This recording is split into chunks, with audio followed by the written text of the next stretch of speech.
신입생들 이제 정착의 단계입니다. 애들이 이제 막상 1월달, 2월까지는 괜찮아요. 근데 3월달에 진짜 학교에 입학하게 되잖아요. 달라지게 돼요. 보통 이제 중학교들이 처음에 교복을 입히지 않고 조금 이제 동복부터 이렇게 교복을 하복부터 이렇게 입히기를 해요. 일반적으로요. 근데 분위기가 달라지게 돼요. 학교에서 선생님들에게 드린 이야기, 학원생에게 드린 이야기, 부모님에게 드린 이야기, 공부에 대한 프레시가 상당히 강해지게 돼요. 이런 이제 새로운 환경 가운데 우리가 이제 해야 될 일이 있는데 그게 뭐냐면 첫 번째가 제가 하는 것이 뭐냐면 아이들 이제 개학하게 될 때 이 아이들 데리고 이제 영적인 훈련의 장으로 들어가야 돼요. 그러니까 이제 그때 좀 다르는데 제가 중학교 1학년 애들 데리고 제일 먼저 하는 것은 큐티 훈련이었어요. 애들 큐티 하는 거. 근데 올해 보니까 제가 이 링크랑 관련해서 느낀 점은 무엇이냐면요. 큐티 훈련을 어떻게 시키냐면요. 큐티하는 어떤 노하우 방법을 그냥 가르쳐주고 끝나는 게 아니고요. 계속 실습이에요. 실습. 네. 못하거든요. 하는 거 가르쳐주고 직접 하라고 하고요. 그 다음에 책을 받아보고요. 안 되면 다시 가르쳐주고요. 멘토를 붙여요. 청년생들을 데리고 와가지고 멘토해가지고 애가 잘 못하는 건 또 하게끔 하고 그 작업을 한 달 내내 합니다. 그러다 보면 애들이 하는 법을 알게 돼요. 배우게 됩니다. 그런데 중학교 1학년들이 처음 올라왔는데 너무 잘하는 애가 있어요. 많았어요. 봤더니요. 이거였어요. 어린이 부서에서 이미 훈련을 받고 그러니까 어린이 부서에서 애들을 신앙으로 잘 양육을 해놓으면요. 이게 진짜 편해요. 해서 애들이 잘 하니까 이게 상당히 좀 학교가 수월했어요. 그래서 처음에 올라오게 되면 이 아이들 영적으로 좀 터치하는 그런 시간들 제자훈련 제 개인 사이트인데요. 여기 가보시면 제자훈련 매뉴얼 등등 모든 걸 다 다운받으실 수가 있으니까요. 자세한 것은 bym.org 가셔서 받으시면 이렇게 될 것입니다. 그래서 이 아이들 제자훈련을 하면서 저랑 같이 영적인 관계가 형성이 되고 그 다음에 양육을 하게 되면서 이 아이들이 신앙이 좀 터가 이렇게 내리게 되고요. 그 다음에 두 번째로는 이제 제가 학교 신방에 대한 것은 오늘 많이 안 하려고 해요. 그러면 제가 이야기를 하면 나도 목사가 할 이야기가 없어지니까 제가 많이 안 하려고 하는데 학교 방문하고 신방을 이렇게 하게 됩니다. 그거 하면서 이제 아이들 만나게 됩니다. 요즘에 듣는 이야기가 뭐냐면 사역자들이 노가대를 하지 않으려고 한다 이런 이야기를 들어요. 노가대가 뭔지 아십니까? 해본 적이 있으세요? 저는 군대 갔다 온 다음에 제가 복학하기 전까지 노가대를 이렇게 했던 적이 있어요. 노가대는요 말 그대로 무식하고 땀 흘리는 그런 훈련 이런 어떤 과정이죠.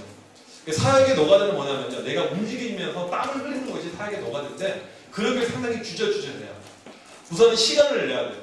특별히 파트 전도사님들 같은 경우 신대원 다니신 분들 같은 시간이 안 나요. 저한테 질문하는 게 뭐냐면 제가 이제 마지막 끝날 때 학교 신방 영상 하나 보여드리려고 하는데 목사님 저는 학교 가야 되는데 언제 시간 내요? 시간을 내요. 제가 뭐라고 하는 거 아세요? 월요일날 가세요? 그러세요 월요일날. 저는 파트 사역할 때요 애들 만났습니다. 제가 서울에서 장안동에서 사역하고 있었는데 인천, 의정부, 남양 쪽 애들 다 찾아갔어요. 매번은 아니지만 1년에 한 번 이상은 개인적으로 제가 다 만나려고 했어요. 다 찾아갔어요. 가가지고.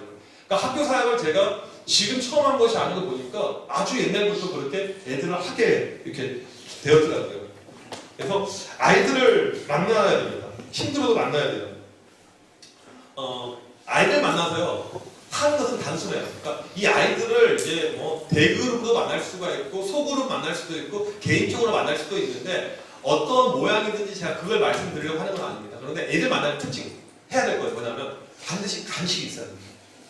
그냥 만나서 이야기를 한다든지 기도를 한다든지 그런 걸 하지 마세요. 기도가 중요한 것이 아니고 아이들 이렇게 만나는 것이 중요한데 이 아이들을 학교에서 만나잖아요. 얘들이 상당히 특별함을 느껴요. 왜 그런 줄 아세요? 학교를 찾아오는 사람이 없습니다. 없어요. 학원차 외에는 없어요. 부모님 외에는 없어요. 근데 교육자 제가 아까 간식을 이야기한 이유가 뭐냐면 무겁게 가지 말자는 거예요. 간식 하나 주면 돼요. 할 말 없으면 이야기 안 하셔도 돼요. 포스트잇에다가요 할 말을 쓰시면 돼요. 아까도 이야기 제가 드렸지만 자꾸 질문하려고 하는 거예요. 저는 할 말 없으면요. 그리고 애들이 절대 혼자 안 나옵니다. 친구 같이 나와요. 저도 부담스럽고요. 걔네도 부담스럽거든요. 그러면 더 이야기하고 둘이 이야기하면 돼요. 그리고 저는 간식 나눠주고 그거 자체 애들이 되게 감사해요. 감격해 합니다. 그거는 저는 충분하다고 생각해요.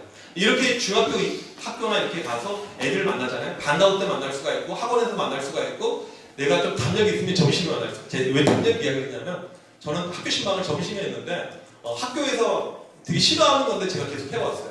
이게 왜 가능했냐면 담력이 있었기 때문에, 핍박이 있어도 했기 때문에, 어려움이 있어도 했기 때문에. 사역은요, 제 단정지어서 말씀드리면 핍박과 어려움이 찾아오면 열매가 크고요, 늘 나에게 행복과 기쁨만 있으면 나중에 아무것도 없는 개털이 될 수가 있습니다. 학교에서 제가 애들 만났던 것은요, 핍박의 연속이었는데 이 핍박을 잘 승화시키면서 제가 사역했던 것 같아요. 아무튼 애들 만나는 것이고요. 세 번째가 뭐냐면 이 아이들의 영적인 부분이 어디까지 가야 되냐면 수련회까지 가야 돼요. 여름 수련회. 여기까지 연결이 돼야지 이 아이가 정착을 했다고 보는 거예요. 그리고 믿음으로 갈 수가 있다고 하는 거예요. 대부분의 아이들은 주님을 인격적으로 만나는 과정이 수련회입니다. 그러면 거기까지 가야 돼요. 이것까지 연결시키는 그림을 가져야 된다는 것이고요. 그래서 중학교 1학년들을 잘 정착시키면 이 아이들 중2가 쉽게 가고요, 중3, 고1, 고2, 고3 쉽게 되고, 중1에서 떨어지게 되면 그 다음이 영영 어려워질 수가 있다는 것이죠. 두 번째로 청년부랑 얘기하겠습니다. 이제 잘 적응을 했어요. 청소년에서 이제 청년으로 올라갑니다. 지금 이제 11월달 수능 끝나고 얘들 상당히 한가하시. 이거 좀 빨리 말씀드릴게요. 1번 뭐냐면요, 미리 학생들 정보를요 청년부에 빨리 넘겨줘야 됩니다. 그러니까 청년부 사역자고 뭐가 필요하냐면요, 청소년 사역자랑 공조가 필요해요. 그러니까 사역은 혼자서 절대 하면 안 됩니다. 제가 청소년 사역하면서 항상 느꼈던 것은 공조예요. 저희 교회가 가지고 있었던 강점은 모든 사역자가 풀타임이기 때문에 항상 교회에서 만날 수가 있었고, 제가 제일 선임이고 제가 제일 나이도 많았기 때문에 상당히 편했어요. 야, 모이다 그러면 끝나. 누가 진짜 불만을 가질 수가 없어요. 보통은 청소년 사역자들의 어려움이 청년 사역자랑 갈등을 이게 어렵거든요. 갈등이 다 올 수가 없어요. 이 친구는 한참 후임이고 전 선임이고 저한테 물어봐야겠죠. 물론 이제 이런 그림을 다 만들 수는 없죠. 그래서 정보를 미리 줘야 되고요. 애들 신상정보고요. 그 다음 두 번째, 고3들 저희 교회는 고3 기도회가 있었는데 뭐냐면 수능 보기 전에 주일날 오후 예배 시간에 전교인들이 축복해주는 그런 기도 시간이 있었어요. 없앴던 것이 뭐냐면 담임 목사님 한 명씩 안수해주는 걸 없앴습니다. 상당히 기복적인 요소잖아요. 물론 교인들 목회자님 입장에서는 필요로는 해요. 근데 목사님 스스로가 힘들어하시더라고요. 그래서 이거 안 하면 안 될까? 이렇게 물어보길래 목사님 실은 저도 싫어했었는데 주일 오후 예배 시간에 함께 몰아서 하시죠. 그리고는 전 교인들 앞에서 애들 같이 축복해주는 건데, 그러니까 고3들 기도가 별로 의미가 없었던 이유가 있어요. 수시로 이미 대학이 결정이 됐구나. 수능이 필요 없는 아이들이 너무나도 많아졌어요. 취업하는 애들도 있고요. 그러니까 마지막에 이게 굳이 의미가 없어서 아이들 다 같이 주일날 오후 예배 때 오라고 해서 교인들이 축복해주고 다 같이 기도해주고 목사님 마무리 기도하는 이런 어떤 청신으로 삼았는데, 이때 반드시 이 등장해야 될 사람들은 뭐냐면 청년부 임원들입니다. 이 사람들은 선물을 갖고 와야 돼요. 이것을 청년부랑 공조해가지고 좀 챙겨라 해서 벌써부터 니네들 이미지 관리를 잘해라, 그런 이야기를 했고요. 고3들 졸업여행을 항상 가는데 이때 청년부 임원들을 저는 오지 말라고 그래요. 왜냐하면 저랑 마지막 그 추억을 만들어야 되는데, 근데 언제 오라고 하냐면 프로그램 끝날 때, 밤에 신나게 게임할 때 치킨 사들고 오라고 그래요. 그때 너희들을 빛낼 수 있는 유일한 타이밍이다 해가지고 청년부 교육자가 청년부 임원들하고 치킨을 만들고 보면 잠깐 게임 중단하고 치킨 먹자 먹고 이제 조승 빨리 가 올래요. 이런 식으로 하면서 청년부 사역자와 청년부 이런 임원들이 아이들하고 소통할 수 있는 이런 어떤 시간을 이렇게 갖고 있고요. 네 번째, 마지막 청소년부 예배 때 시간에요, 선생님들하고 작별 인사를요 그 전에 시켜요. 셋째 주에, 넷째 주에 안 하고요.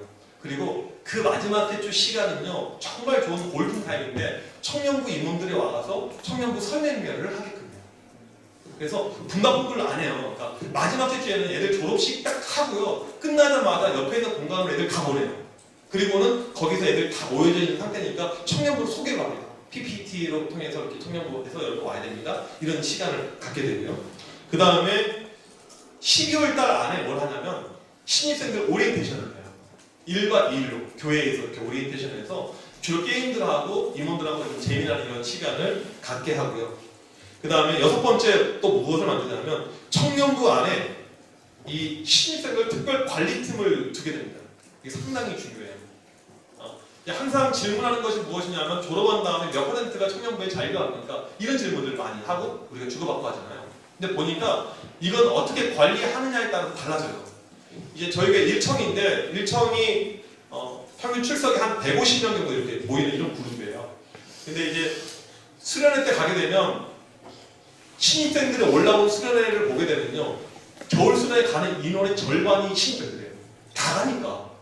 그리고 이런 작업들을 해왔으니까 수련회 안 갈 수가 없는 이런 그림이잖아요. 근데 이런 타이밍, 겨울 타이밍에 특별관리팀 안에서 이 친구들을 1월달, 2월달 소그룹이라든지 그 다음에 저희 동방이라고 하는데, 이 동계 시절에 애들 그 방을 만들어가지고 뭐 스포츠반 무슨 반에서 이런 프로그램들을 선배랑 할 수 있는, 리더들하고 할 수 있는 것들을 자꾸 만들어줍니다. 그래서 친해질 수 있는 그런 타이밍을 이렇게 줘서 하고요. 심지어는 아이들 가운데 이제 대학교를 타지러 가더라도 특별관리팀이 계속 관리를 해줘요. 연락을 하고 주보를 보내주고 선물을 보내주고 이런 것을 하게 되고요. 그 다음에 7번째, 이게 제가 볼 때 핵심인데 말하면요, 사역자들 공조가 가장 큽니다. 네. 이 아이 정보에 대해서 궁금한 것을 서로 수시로 주고받을 수가 있어야 돼요. 그러니까 지금 청년부 사역자가 새로 올라오는 아이에 대해서 많은 정보를 못 갖고 있죠. 모르죠. 이 아이가 말하지 않으니까. 근데 제가 훨씬 더 많이 가지고 있어요. 그러면 제가 이것을 스럼 없이 이야기해주고 나누는 그런 것을. 제일 좋은 것은 뭐냐면요, 청소년 사역자랑 청년 사역자가 친해야 됩니다. 네. 소통을 아무 때나 할 수 있어야 되고요. 밥을 먹을 수 있어야 돼요. 이게 상당히 중요해요. 그런데 보면 많은 교회가 대적의 관계예요. 원수의 관계예요. 그러니까 이 원수가 교회 밖에 하는 게 있는 게 아니고 옆에 이렇게 있어요. 절대 그렇게 사역하시면 안 됩니다. 친해야 돼요. 저는 감사한 게 뭐냐면 다 제 밑에 있어가지고 다 친했어요. 맨날 밥 먹었어요. 제가 밥 사주고 맨날, 네. 몰라요. 불만들이 있었겠죠. 근데 저는 한 번도 들어본 적은 없어요. 공조가 중요하다. 8번째, 고3 때 교사들이 지속적으로 이 아이를 관리해줘야 됩니다. 대학교 1학년 때는. 무슨 말이냐면, 제가 느낀 바는 뭐냐면, 청년들, 임원들, 리더들이 아무리 훈련이 되더라도 고3 담임 교사들보다는 약했어요. 이제까지 낸 결론입니다. 저희 교회 아까 중학교 1학년 부분 말씀드렸지만 고3들 교사가 상당히 스페셜했어요. 고3은요, 베테랑 아니면 절대 시키지 않았습니다. 청년들 가운데서는 교사 경력 7년 이상 아니면 안 시켰어요. 엄청난 스페셜티를 가지고 있는 사람들만 고3들 교사였어요. 그러니까 이 아이들을요, 거의 매일 문자 보내주고요, 매일 체크하고요, 그렇게 고3들 교사들이 영적으로 끌어왔어요. 근데 청년부 딱 올라왔더니 선배들이 친해요. 나름 준비를 잘 하죠. 그런데 아이들이 작년에 받았던 사랑과 관심에 비교하면 훨씬 더 약해져요. 이건 어쩔 수 없는 부분이었더라고요. 그래서 제가 고등 선생님들에게 정기적이진 않지만 그래도 주기적으로 이 아이들을 챙기십시오. 챙겨주십시오. 이게 필요하더라고요. 사역에서 중요한 원리 하나 말씀드릴게요. 1대3 원리인데, 이게 뭐냐면요, 어떤 아이가 교회를 떠나고 어떤 아이가 교회를 남아있을까를 설명해 주는 원리입니다. 고등학교를 졸업한 다음에 애들이 정확한 통계는 아니죠. 적게는 70%, 많게는 90% 교회 떠나간다는 통계가 있어요. 진짜 많이 떠나죠. 그런데 교회 정착한 아이들 봤더니요, 1대3 원리예요. 뭐냐면, 나와 관계가 형성이 되어져 있는, 관계가 끈끈한 사람이 3명이 있으면 교회를 안 떠난다는 거예요. 이게 관계입니다, 관계. 아주 친한 관계. 교회 안에. 그러니까 부모가 진짜 나랑 끈끈한 관계다. 그러면 정말 감사하겠죠? 그러면 2명이 된 거고요.